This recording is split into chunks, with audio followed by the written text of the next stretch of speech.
Hello beautiful person, welcome back to the channel. My name is Chu and today I'm going to be showing you my full kick drum mixing and programming guide so that you can make harder trap beats from scratch. Today you're going to learn the exact workflow I use on my kicks to get them to punch crazy hard through the mix. But most importantly, I want you to come away from this video with a feeling of confidence in your ability to program drums. That being said, every single drum sample used in this tutorial can be found 100% for free in my 14 drum kit, first link in the description below. Please drop a like on this video as it greatly helps my channel against the YouTube algorithm.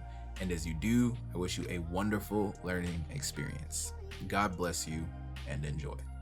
So if we can just come right in here really quickly, I'm gonna be honest with you. The first number one step, and everyone always says this in their like drum programming tutorials, like samples are the key, right? Like if you're starting off with shitty like drum samples, if you're starting off with samples that aren't in the trap genre, you're fighting a losing battle. You're fighting an uphill battle. I would say you're fighting a losing battle, to be honest with you. You're fighting a battle you can't win if you're starting off with bad samples. Now, I'm not gonna be like every other YouTuber or like the Chew of the past and then use this as an opportunity to sell you a kit. No, I'm just gonna tell you the truth. Like a lot of people are selling you like repackaged sounds, like all the main sounds you need, the basic 808 Mafia claps and snares and hi-hats, the Spins 808, the Zay 808, the Ready 808, the Wonder Girl snare, like all those things are available in so many kits, and people are even selling kits where these sounds are repackaged for anywhere from 30 to 50 bucks, and I just think it's insane. So that's why I put together the 14 drum kit, because the 14 drum kit is basically just a stash kit based on the genre of beats that I make. I make beats in a genre for like,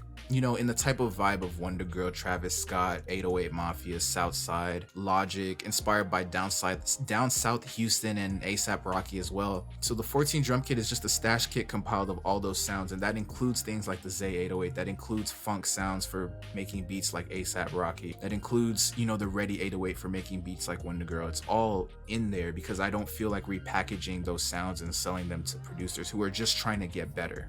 You know what I'm saying? And that's why I really like people like Lunch77 in particular. If you don't know who Lunch77 is, he's this Reddit user who's like, he literally watched every producer's live stream ever, I guess, and he compiled kits based on the sounds that he saw that they were using, and they're like so freaking accurate, and they're 100% free. Like that's something that people are charging hundreds of dollars to give producers, and he's doing something like that for free. So shout out to Lunch77 and people like Lunch77 that are making honest stash kits instead of just repackaging them and selling them with a bunch of ego. So that being said, that's definitely my first tip, is just starting off with solid sounds, amazing sounds. And honestly, I don't know if you can go wrong with the 14 drum kit or sounds from someone like Lunch77, someone who's giving you good, high quality, trustworthy sounds. So with that all out of the way, we can move into getting into actual programming. So the first thing we're gonna do is just lay down a melody. I'm gonna grab a melody from my Slither and Loop kit, which is available for free. You'll be able to find it in a link in the description below. This was a kind of community kit that I made at the beginning of the year, and we're gonna work on more of these later.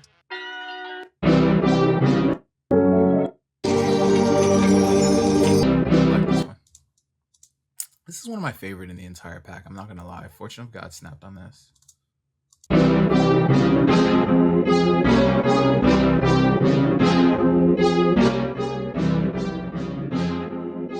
So my tip for you here is to just keep it as simple as possible. I actually love this quote from my high school football coach where he was like, it's called KISS. He would always come up to me. I had this like autistic brain where I always overthink stuff basically. And he would always come up to me and he would be like, Chew, kiss, like just kiss. And I would be like, one day I was like, what are you saying?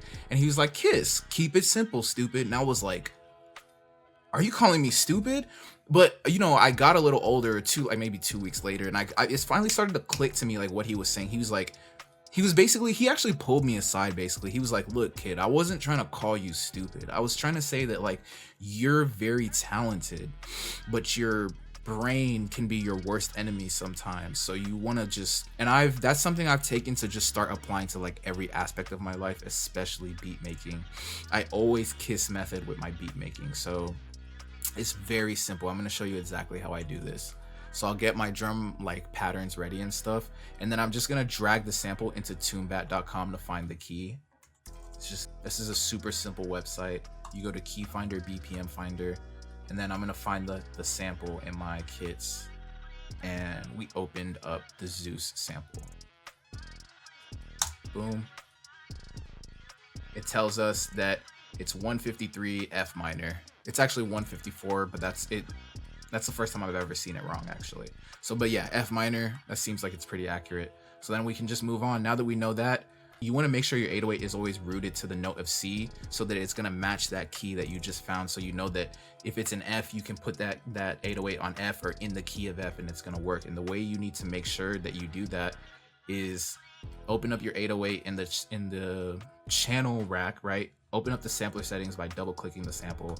Come here, right click your sample, which is going to be your 808, and go to edit in audio editor, and it's going to open it in Edison. Once it opens it in Edison, click this flag, go to detect pitch regions, and then see what this says right here. If it comes up as C, you're good to go. Now, if it doesn't come up as C, let me show you what you need to do. Come here into your miscellaneous function tabs. Now let's say it said something like D or B or whatever. Like let's say it said B. All you would do is come to the note of B, which is right here, and right click it so that that note turns blue, and then it's gonna automatically be routed to C now. And then you're good to go, basically.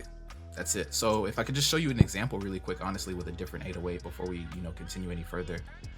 I'm gonna just grab the Ready 808 from the Centerfold drum kit, which is one of my go-tos. It's called the Boy Wonder 808, but it's really just the Ready 808. Everyone just renames 808s and samples and puts them in their kits. It was a thing back in the day. It's still kind of a thing. It's worse now because people lie about it a lot more now, but whatever. So, you double click the sample, boom, and when you go to detect pitch regions, but oh no, this one is in D sharp. So don't worry about this. A lot of 808s have like a very punchy transient at the beginning that's usually going to be in a different key, and that's just to make it sound more like it has a kick drum at the front. Don't worry about that. Focus on what the main, note is. What is most of the sample in the key of? So this is D sharp. So all we do, so let's see, right? So it's in D sharp, and so what we would do is come to the miscellaneous functions tab and then find D sharp. So this is D, that's D flat or C sharp, D, D sharp, right click, boom. And then it's gonna be in key now. So let me show you what would have happened if we tried to make an 808 pattern without doing this, basically. So let's bring it back to C, which is what every sample is gonna be naturally rooted as. But it's an F minor, right? But let's say we tried to make an 808 pattern, right?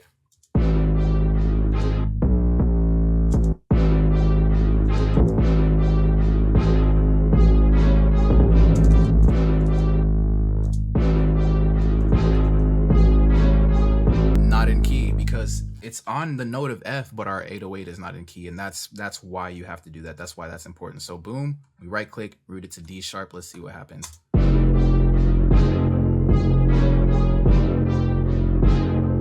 Sounds like it's in key to me. I'm gonna put it to cut itself. A good pro tip is to always put your 808s to cut itself so that the sample doesn't overlap. So I just wanted to help you understand that. We're not going to be using the Ready 808. I just wanted to help you understand that so that like you can make the most out of getting your 808s to sound really, really good and in key every single time. Now that we know that, we can just program the same pattern. And again, just follow that root note to start. Just keep it simple, stupid. Just always keep it simple, stupid. Let's turn off those loop points so the full sample plays.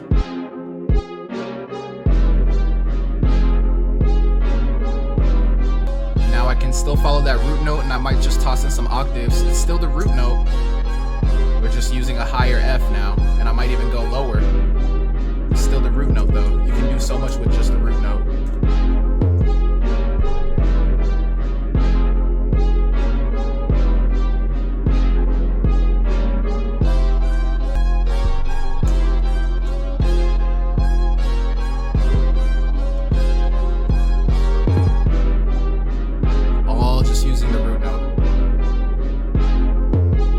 So now we finally get to introduce the kick. Let's use the rack kick from the 14 drum kit, right? Let's get back into the 14 drum kit. I want to use mostly free sounds if I can. So we can go ahead and open the rack kick, turn off loop points, and we're just gonna follow that 808. I like my kick to sound more like an accenting drum sound than anything. Too many kicks sounds really grody to me, honestly. So I'm gonna just show you how I program this in. It's really light, it's really minimal. Make sure you're on C.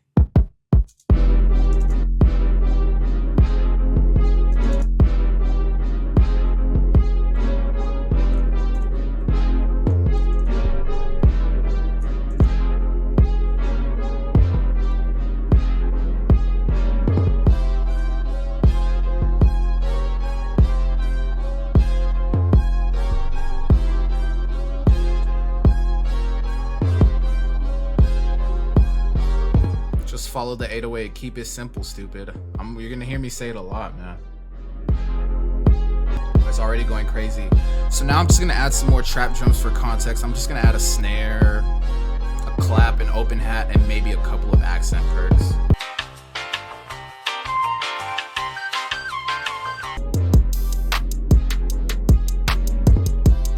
Okay, cool. So we've got the rest of the drums added in now. We're not going to worry about like their mix for this tutorial, but I just did want to have them in there for some context. So now that we're done with that, I want to show you kind of like what I would do before getting into the mixer. I like to do a lot of gain staging and leveling in the channel rack because that just makes sure that my levels are coming into the mixer super clean with no kind of clipping whatsoever. Because honestly, clipping is a Bush League amateur thing to do. Like, you can design clipping into the mastering phase of everything, but like if you're clipping before you've even entered the channel rack, your beats sound bad, trust me. Trust me. So I like to start with the 808 and I'll just play it. Oh, I definitely do not want that sample playing. So let's boom, boom. We'll start with the 808. And so I know you can't see the meter on my screen, but basically I don't want it to be redding like at all. So if I can turn it up all the way and it's still not even like orange or red, that's good, which is what I'm getting right now. Ooh, except for there. So something to keep track of is that when a lot of 808 notes play in succession, you're gonna get a lot of like, it's gonna make the signal seem much louder, so you can kind of bring the volume down, and that helps with that. And then I kind of fix that issue I was experiencing, so we can get out of there. And I'm gonna lower the volume just a little bit because I see it turning a little orange. So now I'm gonna bring in the kick next, and that's the next part of the gain staging. Now the kick, I want it to be touching just a little bit of red, like maybe just a little bit, along with the 808 signal, because the kick is supposed to be the loudest thing.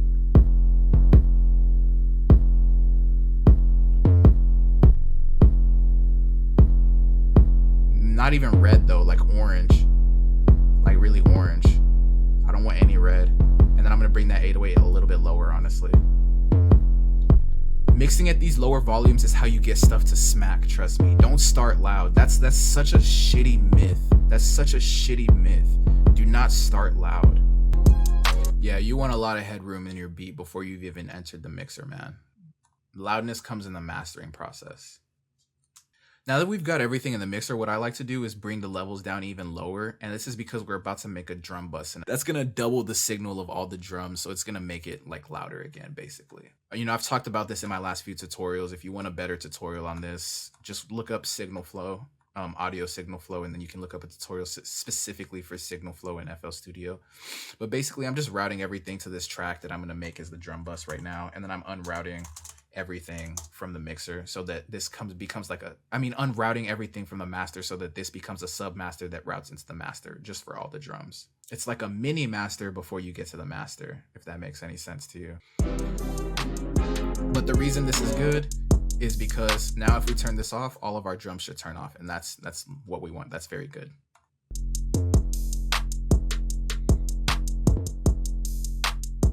Now, what I like to do from this is create a send. So basically, a send is like a bus, except that it's sending a copy to the master, basically. Again, just look up what sends are. This isn't a signal flow tutorial. So basically what I'm going to do is add reverb to all of my drums. So I go to the Fruity reverb and I add this drum room preset. Right, so now we're gonna just route to this track, but we're not gonna unplug it on the master because we want that fully reverb signal of the drums. And then we're gonna bring this all the way down. And then we're gonna start mixing that reverb signal of the drums. Okay, cool. It's still a little bit too much mix. So what I'm gonna do is bring it back to full and mix it in this way. I'm gonna turn the mix all the way down and see how much I want that way.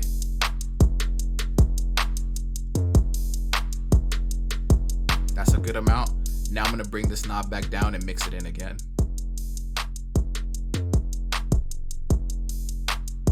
Right there. That's perfect. It sounds like it's in a room and someone's playing the drums in a room. It's perfect. The last thing I like to do is add a little bit of EQ because I don't want any room reverb on my high end at all. And really, on my low end, I'm sorry. I don't want any reverb on my 808 or kick in the low end. Reverb on the high frequencies of the 808 can actually make it sound wider, which is cool, which you might be noticing right now, so that's fine. But really on the low end, I don't like reverb so much. Most professional producers and mix engineers will tell you the same thing. I want my kick to be a little bit more punchy, so I'm just going to turn it up a little bit. That's nice.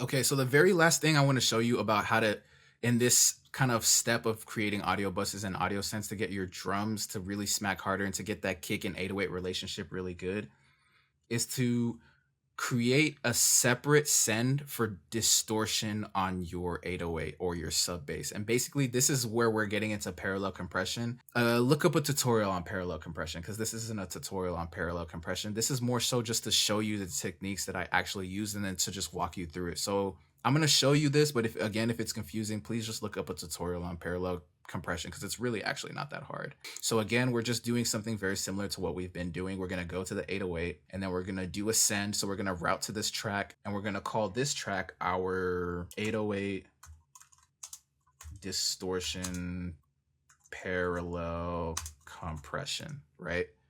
So for this, now our 808 is routed to this track, and then this is a copy of our 808, and this copy of the signal is being sent to the master. So what we're gonna do is we're gonna fully distort this signal. Yeah, there we go. Now we're gonna open the Fruity limiter because we need to compress this. We're gonna come to the compressor settings and we're gonna bring the ratio to 20:1. So for every 1 decibel of distortion that comes in, we're gonna be taking out 20 decibels of distortion, basically, of that loudness. And that's actually good because we were getting way too much distortion before. So now we're gonna be getting just like a hair of it, and it's gonna add that really nice character. So I'm gonna show you how all of this looks in a second. So I'm gonna just show you in real time, actually.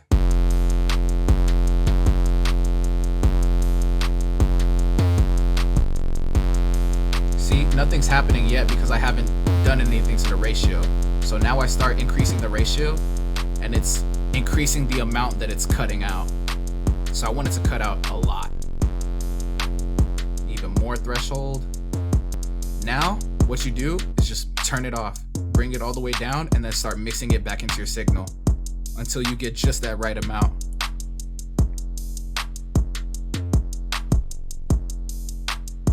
And it just adds that little bit of character that allows your 808 to shine no matter how hard your kick is thumping. So now I can turn that kick up even more, and that 808 is gonna hold its character throughout the entire beat no matter what, because that little bit of distortion is helping it stand out a little bit more. And you can add even more control and say, okay, I don't want to distort the very low end because that'll make things muddy, which is very true. So you can say, I only want to distort above 100 hertz. Sounds cleaner already. We can actually lower the volume even more now. Look at that difference. Bypass test, no distortion. Okay, let's turn the distortion back on now.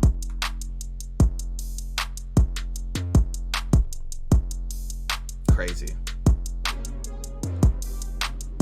Now, another thing that's going to get your drums to sound super, super hard. Now, this is a cheat code for sure. This is straight from professional mix engineers, man. So basically what you're gonna want to do is cut the lowest frequencies of your mix. Why do you want to do this? Is because those frequencies aren't heard by the human ear anyway. But the problem with that is that your speaker is still forcing those frequencies through the speaker, right? Like the audio file is forcing those frequencies through the speaker anyway, because it's digital. So it's gonna, but there's only so much headroom in the entire mix, right? So all that low end that nobody can hear anyway is taking up a lot of space in your mix, and that's muddying up everything else. So when you're thinking, what's making my mix muddier? What's making everything sound dirty? And you have crazy loud 808s and crazy hard hitting kicks, and you didn't cut those lowest frequencies that are, there that the human ear can't hear, but it is totally dirtying up your mix. That's where a lot of the muddiness is coming from. So I like to do a cut just anywhere from like 40 to 60 hertz, really. And it just depends on the beat and what's going on. But you can really, 60 is where you start, is like the really high extreme, and where you can, if you go past like 65, you start to take actual character out of like the low end. But before that, you're really fine. And you're gonna see people tell you not to do this, and they're gonna say you're taking the body and character out of your beat, and that's just because they like to mix with clipping and distortion, which is bush league amateur shit. Like, that's all that is. Because even in other genres of music, like, they do a higher cut. Like, rock and roll plays bass at a higher frequency. Like, symphony, like concert music plays bass at a much higher frequency. So hip hop music, R&B music is actually the only music where it's even this low in terms of low end frequency. So if you want your mixes to sound cleaner, if you want your 808s to thump louder, kicks to hit harder, do this. I'm going to show you what it's going to do in a second. So yeah, that's just gonna have your mix sounding super clean. So something I actually did do is just go ahead and take that Fruity EQ preset and drag it over to the 808 and the kick as well.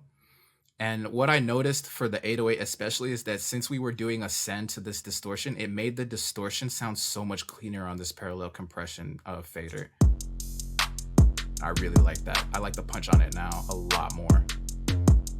So you see, it really makes your mixes sound cleaner, and that's a really good example of showing how before it was sending a bunch of shit into that distortion parallel compression send, and it was sounding so bad because of it. Now check it out. So I'm going to turn off that EQ on here so you can really hear it.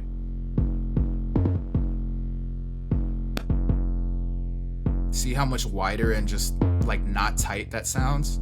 Now with the EQ, we just got rid of all that trash that it was trying to process. And it's just so much cleaner. And that's like the best example I can think of for showing you why I do that EQ cut on my low end. So sidechaining is when one signal is like reducing the volume of another signal. So the quickest way I can explain that, and the best example here, is that when the kick hits, it's going to reduce the volume.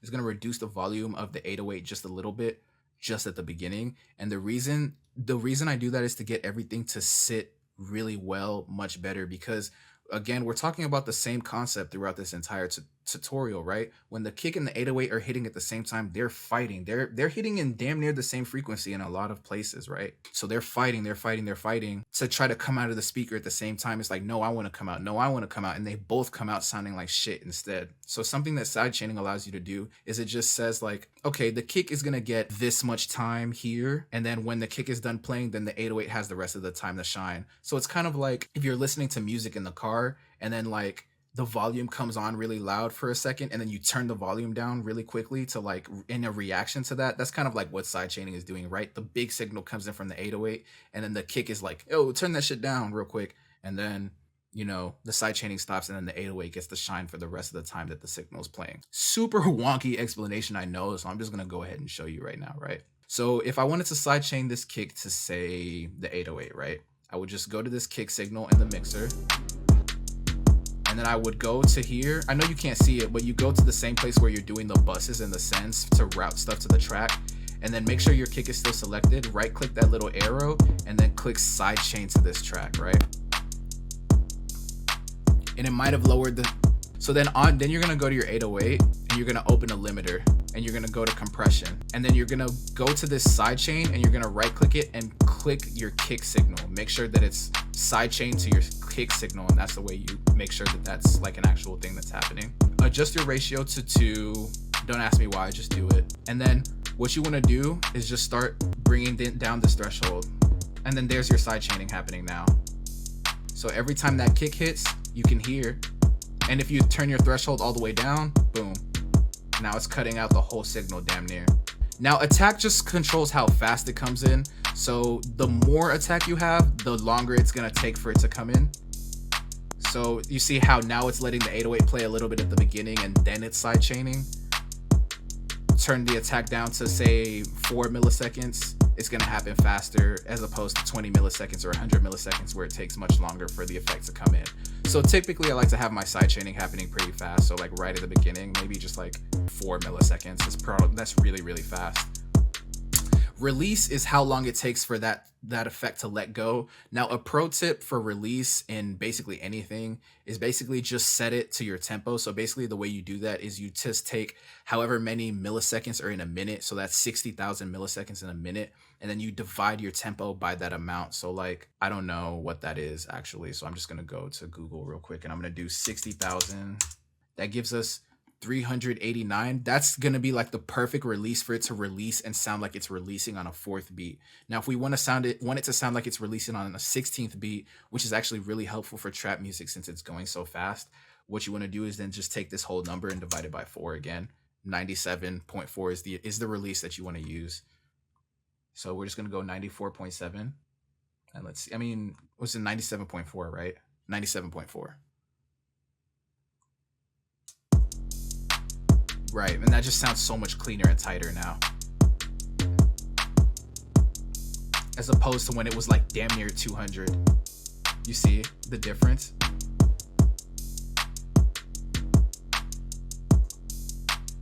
You see how much different it is? And that's the power of sidechaining. It allows your mix to sound like literally that much cleaner, that much tighter, that much punchier. And you can add the sidechaining to the hi-hats. Like I really like to do that. So I'll literally just take this preset since I already know it's perfect, drag it over to the hi-hats, sidechain my kick to the hi-hats, and then make sure that it's routed properly. Boom. And then I'll do the same thing for my melody as well. So I'll just sidechain to the melody as well.